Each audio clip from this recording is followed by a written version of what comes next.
পৃথিবীতে অনেক মাছ আছে, কিন্তু তেলাপিয়া মাছ কেন জান্নাতি মাছ? শুনলে অবাক হয়ে যাবেন। খুব লক্ষ্য করে খেয়াল করে শোনার চেষ্টা করুন। দুইটি নদী জান্নাত থেকে এসেছে, একটা হলো নীল নদ এবং দজলা ফোরাত। এই দুই নদীতে এত প্রচুর পরিমাণ তেলাপিয়া মাছ আছে, এজন্য তেলাপিয়া মাছটা জান্নাতি মাছ। প্রিয় ভাইয়েরা, খুব লক্ষ্য করুন, খেয়াল করুন। আপনি যতই অগুরুত্ব দেন, আপনি গুরুত্বহীন মনে করেন, কিন্তু এটাই স্বাভাবিক যে বাংলাদেশের প্রতিটি মানুষ তেলাপিয়ার মাছকে পছন্দ করেন।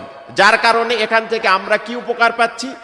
যাদের সন্তান হয় না তাদেরকে যদি বেশি বেশি তেলাপিয়া মাছ খাওয়ানো হয়, আপনারা হয়তো মনে করতে পারেন যে হুজুর এটা খেলেই কি এই কাজ হবে? আমি বলতে পারি যে দেখুন, সব কিছুর ক্ষমতা একক ছত্র মালিক আল্লাহ পাক।